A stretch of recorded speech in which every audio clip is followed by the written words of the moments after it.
14 апреля 2025 года, на следующий день после торжественного открытия Всемирной выставки Экспо-2025 в Осаке, состоялся Национальный день Туркменистана. Наша страна стала первой среди участников, представивших свои достижения в рамках этой масштабной международной платформы. В павильоне Туркменистана были организованы тематические экспозиции, отражающие богатое культурное наследие и современные достижения страны.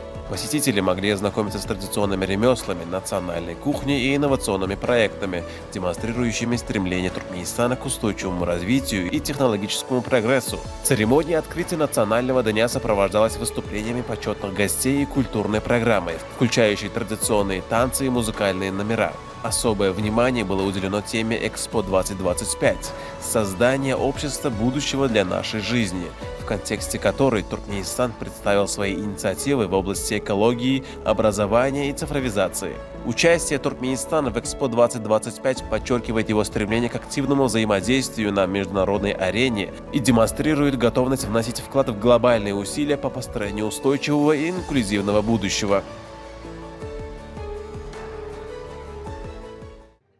Я очень рада возможности посетить павильон Туркменистана здесь, на выставке. Особенно в день церемонии открытия Дня Туркменистана. Я лицезрела замечательные национальные танцы туркмен и была впечатлена. Я также завела новые знакомства с людьми из Туркменистана. Увидела вашего президента. Я в восторге.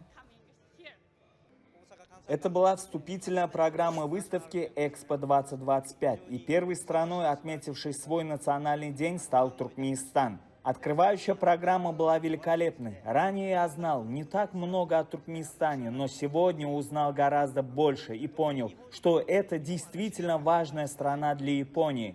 Думаю, в будущем наши отношения только укрепятся. Особенно меня заинтересовало выступление президента Туркменистана. Из него я узнал, что страна обладает богатыми природными ресурсами, газом и энергией, что делает ее стратегически важной для Японии. Если рассматривать отношения между нашими странами с этой точки зрения, они приобретают еще большее значение. И, конечно, павильон Туркменистана – это отдельная история, он действительно впечатляет. Внутри прекрасно сочетаются элементы исторического наследия и современности. Я был поражен тем, насколько красиво и продуманно он был построен.